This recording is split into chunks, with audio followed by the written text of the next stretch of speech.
سلام كم يكنيكم فتوات تخطاتلت السينما سمبري أبز أوانزي حماق عدل كوينو لبعي فيروس كورونا نعلم ملئتي أب مجوز إيزلو أوه اتكفو قصو ندك سب أيكالون انت خناقن حيالو السبات كوفيد 19 سناي نغرون أيتسانون أم بالي ركبو مچم كاب جنايو يسورنا نابلنا بزعبا سنايو قلنا نقرب لنا مو سناي مكتتاري لكم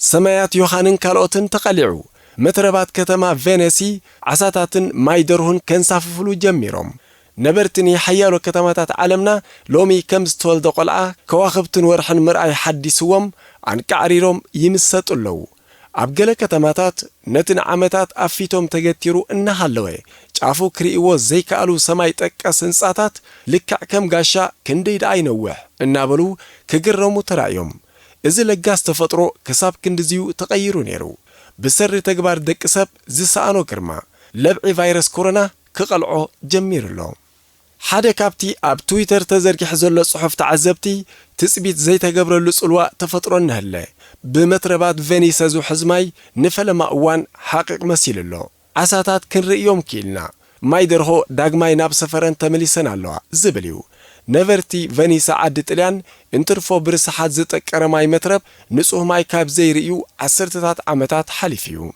ابز عامت زي بحلف دما فيروس كورونا نا مول عالم تزرجحو فابريكاتات تشكركرتن كالوت بكلتن طفتات دو كم زبلو مس جبره بحلفي اب اندسترياوي هاجرات زنبرو احزاب حدش تري تفطرو اب مستمقاري يركبو بناي تقر درعي تقلبيبهم منبارهم كاب زخونه يكون اوان العلي حجيو تسقيروهم تفطرو مسناي جرمو قلع سلازبللهم حنتي كم من اسيات تعذبت نايز كستت نتملو ادمي ازنبرتلو سماي إذا السماي دا كندي يصري كتبليا كم قاشا تدنيقاتلو قبر ودسب اب اكبابي زورد زلو عنوت زيادة تقاهدو كورونا فيروس عبلع لدك سب كتور رعد فتيرو كمتي كزافنتو كساب حجي عستات شوعات ميتشح سبات لقيفو لعلي 30 حيوات كازيفو ابز قصللو زلق زي علم ابرعدن شبد بدن تشميمات تركب اب اقلقلت عنا سراحن عنا امرون نوص فتيرلو بعبيو دما بسر اكبابي بكلا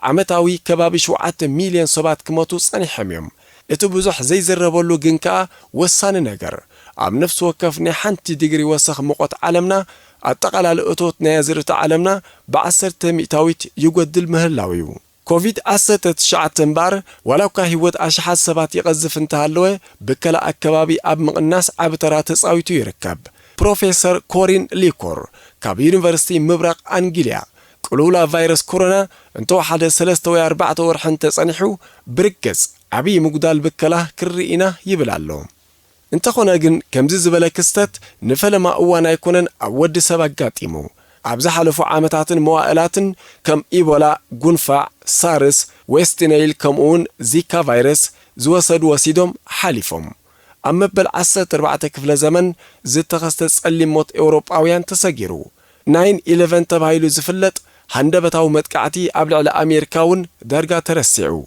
دحرزهم كلاتهم كستات بزتوسد ناي منقسقاس درتون بكلا علمنا كغدل تراينيرو نفس وكف قلولاو مسحلفجن ودسب كابزوم كستات سلا زي تمهره نابلومد اكايدو تمريتو نتفطرو مصبا كلاتهم حمامات بسر ودسب عبلع لتفطرو انسساتات مرور اقراب فريا مدري وزته كوردو زصنع عنوت زتخستيوم بحلفي اتن عنترات زباله هاجرات بواقع تفطرين اب من حيله وددر تصميدن زقصلا زلوام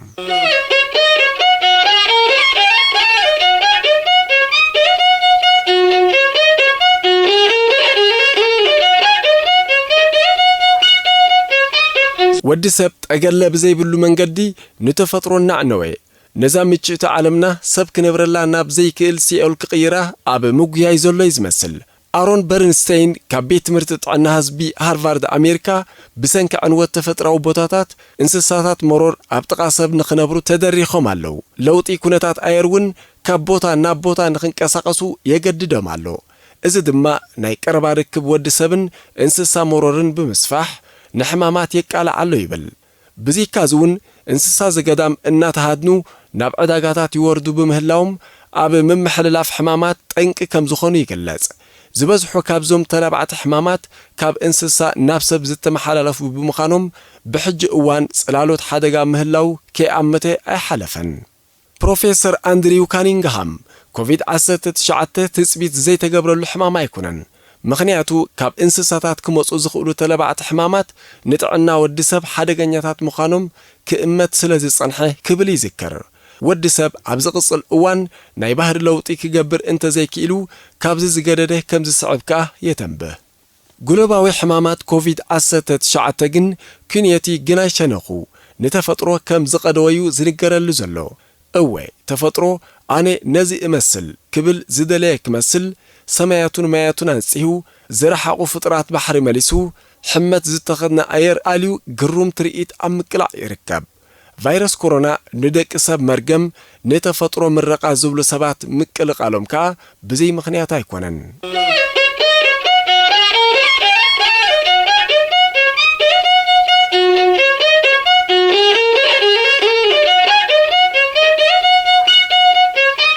ተፈጥሮ የኣኽለኒ ዝበለ ይዝመስል ዳይሬክተር ፈጻሚ ኣካል ኣከባቢያዊ ፕሮግራም ሕቡራት ሃገራት ኢንገር ኣንደርሶን ተፈጥሮ መልእኽቲ ይሰደልና ኣሎ። ፕላኔትና ኣብ ገዛእ ርእስና ሰናይ ንፍጽም ከም ዘለና እትነግር ዘላ። ጽዑቕ ዝኾነ ዕንወት እንስሳታት ግዳምን ለውጢ ኩነታት ኣየርን ንሰብኣውነት ይጎድኦ ኣሎ ክብል ከሎ ዓበይቲ ተመራምርቲ ዓለምና ሎሚ እዚ ስልጣነ እንብሎ ዘለና ነገር ብሓዊ ምጽዋት እዩ። ኮቪድ-19 ኸ ንጹር መጠንቀቕታዩ ክብሉ ሓደ ድምፂ የስምዑ። ካብታ ቫይረስ ኮሮና ዝተራእየላ ቀዳመይቲ ሃገር ምዃና እትጥቀስ ቻይና ከምኡውን ኣብ ኒውዮርክን ካልኦት ከተማታትን ናይትሮጅን ዳይኦክሳይድ ብዓቢ መጠን ቀኒስሎ። ካብ ሳተላይታት ቁጽጽር ብከላ ናሳን ወኪል ጠፈር ኤውሮፓን ብዝተረኽባ ሓበሬታ ምጉዳል ናይዚ በካሊ ጋዝ በብእዋኑ ይቕጽል ምህላዊ ዘመልከት። እዚ ውጽኢት ናይ ከም ከሰል፣ ናፍታ፣ ላምባን ካልኦትን ዝኣመሰሉ ተቓጸልቲ ነገራት ዝኾነ መርዛም ጋዝ ናይትሮጅን ዳይኦክሳይድ ኣብ ጥዕና ሰባትን ውሕስነት ፕላኔትን ዓብ ሓደጋ ዘውርድ እዩ። ኣብ ወዲ ሰብ ከም ኣዝማ፣ ረኽስን ካልኦት ሕማማት ስርዓተ ምስትንፋስን ኣብ ህዋ ምስ ዝርከቡ ኬሚካላት ምስ ተጸንበረ ኸኣ ኣሲዳዊ ዝናብን ብከላ ወሰናስን ማያትን የስዕባሎም። ኣብ ኒውዮርክ ዝርከቡ ተመራመርቲ ንቢቢሲ ኣብ ዝሃብዎ ሓበሬታ ጻዕቂ በከልቲ ጋዛት ዝረኣየላ ከተማ ኒውዮርክ እቲ ዝበዝሐ መጠኑ ካብ መካይን ዝኽሰት ካርቦን ዳይኦክሳይድ ብ50 ሚእታዊት ናይትሮጅን ዳይኦክሳይድ እውን ብዓቢ መጠን ከም ዝጎደለ የመልክቱ። ተመራመርቲ ናሳ ብሓፈሻ ብሰንኪ ብከላ መካይን ትካላት ጸዓትን ኢንዱስትርያዊ መሰላጤታትን ክኽሰት ዝጸንሐ ጎዳኢ ባእታ ናይትሮጅን ዳይኦክሳይድ ብዓቢ መጠን ከም ዝጎደለ ትዕዝብትታቶም ይገልጽለዉ። ተመራማሪ ኩነታት ኣየር ኣብ ናሳ ፈይልዩ ኣብ ዕድመይ ንፈለማ እዋን ኣብ ሰፊሕ ቦታ ብኸምዚ ዝበለ ቅልጣፈ ብከላ ክጎድር እየ ክብል ጽሒፍሎ።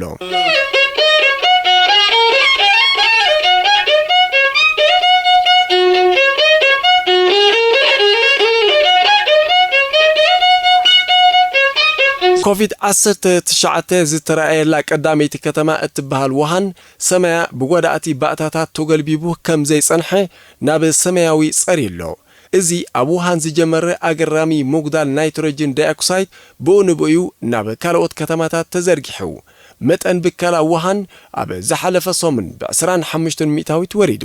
ኣብ 337 ከተማታት ቻይና ምስ ዝሓለፈ ዓመት ብምንጽጻር ንጽህና ኣየር ካብ በከልቲ ጋዛት ክሳብ ዝሓለፈ ሰሙን ብ11 ሚእታዊት ወሲኽሎ። ሰሜናዊ ክፋል ዓዲ ጣልያን፣ ዓዲ እንግሊዝን ስፔንን እውን ብተመሳሳሊ። ኣብ ውሃን ኣብዚ ሕጂ እዋን ጽቡቕ ኩነታት ኣየር ኣሎ። ረጋቢትን ኣግራብን መልክዖም ሒዞም ኣለዉ። ነበርታ ብሓድሽ ትርኢት ይድነቕለዉ። ከተማታት ናይታ ብመጥቃዕቲ ኮቪድ-19 እትጥቃዕ ዘላን ብብዝሒ ኣረጋውያን ኣብ ካልኣይ ደረጃ እትስራዕን ዓዲ ጣልያን እውን ዕፋፈቱ ከም ዝቐንጠጠ ተመን ድርዒ በከልቲ ጋዛት ተኣልዩለን ኣሎ። ማያት ቬኒሴ ናብ ሓቂቕ ተቐይሩ። ማይ ደርሆ፣ ዶልፊንን ካልኦት ዓሳታትን ከሕምብስሉ ጀሚሮም።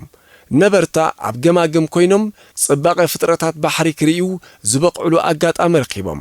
እዚ ኣብ ውሕዳት ሰሙናት ዝተኸስተ ለውጢ ኣከባቢ እዩ።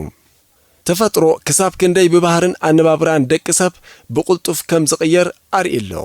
እዚ ቅልውላው ምስ ሓለፈ ደቂ ሰብ ኣብ ኣጠቓቕማ ተፈጥሮ ለውጢ ክገብሩ ኸኣ ተስፋ እገብር።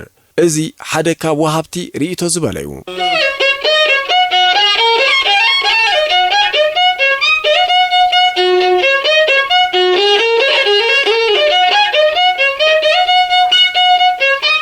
ሰባት ነዚ ኣብ ዓለም ተፈጢሩ ዘሎ ምጉዳል ብከላ ዳርጋ ከም ዘይከኣል ገይሮም እዮም ክገልጽዎ ጸኒሖም። ሕጂ ግን እቲ ኣብ ሓደ እዋን ኣይከኣልን እዩ ዝተባህለ ኣብ ሓጺር እዋን ክኸውን ከም ዝኽእል ለበዳ ኮሮና ቫይረስ ኣረጋጊጽዎ ይርከብ። ሎሚ ህዝቢ ዓለም ዝታለለሉ ምኽንያት የለን። ተጣባቂ ሕውየት ኣከባቢ ዶክተር ብራድ ብሩክ ነቲ ኣቐዲሙ ኣብ 2025 ብተጠባባቕቲ ሕውየት ኣከባቢ ክቐርብ ዝጸንሐ ታርጌት 0 ብከላ መልኪቱ መንግስታት ከምዘይከኣል እዮም ክነግሩና ጸኒሖም። ነዚ ታርጌት ንኽንበጽሕ ዘኽእለና ኩነት ግን ሕጂ ኾይኑሎ። እቲ ዘይከኣል ዝተባህለ ክንገብር ንኽእል ኢና፣ ክንገብሮ ኸኣለና ክብል ይጽውዕ። ኢንገር ኣንደርሰን ናይ ሕጂ ቀዳምነትና ንሰባት ካብ ቫይረስ ኮሮና ምክልኻልን ዝርጊሕኡ ምግታእን እዩ። ናይ ነዊሕ ዕላማና ግን ብዛዕባ እዛ መቓምጦና ዝኾነት ምድርን ባዮሎጂካዊ ብዝሕነትን ክኸውን ኣለዎ ክብል የጠንቀቕ። ኮቪድ-19 ይንዋህ ይሕፀር ከም ምሕላፉ ክሓልፍ ምዃኑ ኩላቶም ተመራመርቲ ዝሰማምዑሉ እዩ። ንጉድሳትን ተጠባበቕትን ኣከባቢ ዘሻቕል ጉዳይ ግን ኣሎ። እዚ ቅልውላው ምስ ሓለፈ መንግስታት ቁጠበአን ንምሕዋይ ዝኽተልኦ ምርጫ እንታይ ክኸውን እዩ ዝብል እዩ። ምኽንያቱ ንኣብነት ኣብ 2008-2009 ዓለማዊ ፋይናንሳዊ ውጥቀት ምስ ኣጋጠመ ነዚ ንምሕዋይ ተባሂሉ ብዝተገብረ ሃታሃታ ሃልኪ ነዳዲ ሰማይ ዓሪጉ፣ ነጽጊ ካርቦን ከዓ ብ500 ዓብዩ። ቫይረስ ኮሮና ዳርጋ ኣብ ኩላተን ሃገራት ቁጠባዊ ዝሕታለ ኣኸቲሉ። መንግስታት ንጹር መጠንቀቕታ ቫይረስ ኮሮና ተገንዚቦም ኣከባቢ ንምሕዋይ ድዮም ክንቀሳቐሱ ወይ ድማ ብዋጋ ተፈጥሮ ቁጠባ ንምሕዋይ ድዮም ክቀዳደሙ ደለይቲ ሕውየት ኣከባቢ መስ ዝጽበይሉ ዘለው ጉዳዩ። ቫይረስ ኮሮና ዕድል እንተሂቡ ኣብ ወርሒ መስከረም ናይ ዝሕዝናዮ ዘለና ዓመት ኣብ ግላስጎው ዝካየድ ብዛዕባ ጉዳይ ኣከባቢ ዝዝትዋዕላ ኣሎ። ዓመት ናይ ዝዋዕላ ናበይ ገጹ ምዃኑ ብሃንቀውታ ዝጽበይዎ ድማ ውሑዳት ኣይክኾኑን እዮም።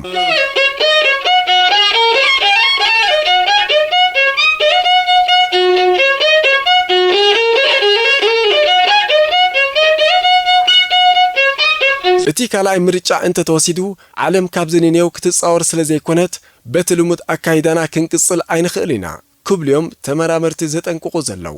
ድሮ ኮቪድ-19 ንጽሃት ተፈጥሮ ብምቅላዕ ጥዑይ ተፈጥሮ ተደዊኑ መጽንሑ ኣርኢ ኣሎ።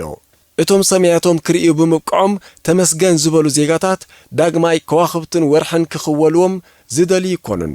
ረኺቦምዎ ዘለው ንጹህ ኣየር ብበከልቲ ጋዛት ክምረስ ኣይደልዩን እዮም። ህይወት ክደም ቀሎም ዝጀመረት ፍጡራት ዳግም ብቕዱውታ ኣይክርእይዋን እዮም። ድሕሪ ቫይረስ ኮሮና ዝስዕብ ተለባዕ ሕማም ንህላወ ወዲ ሰብ ኣብ ፈተና ዘእቱ ከም ዝኸውን እውን ተመራመርቲ ይእምቱለው። ንዓለም ናብ ረመፅ ዝቕይር መንገዲ ድዩ ወይስ ንሕውየት ተፈጥሮ ዝቐዱ ኩነት ክስዕብ ግን ቫይረስ ኮሮና ስጋኣት ህዝቢ ዓለም ምዃን ምስ ኣቋረፀ ዝረአዩ። ክቡራት ተኸታተልቲ ሲነማ ሰመረ ብዛዕባ ካልእ ገጽ ቫይረስ ኮሮና ገለልና ክንከውን ተስፋ ንገብር። እዋናዊ ጉዳያት ብምድህሳስ ካብ ምቕራብ ኣይክንበኩርን ኢና እሞ ኣብ ሲነማ ሰመረ ተኸታተሉና። ከም ወትሩ ላይክ ከምኡውን ሳብስክራይብ ኣይፈለየና። ብኻልእ ትሕዝቶ ክሳብ ንረኸብ ብሰላም የጽናሐና ካብ ኮሮና ቫይረስ የጥሕነና ኣሜን።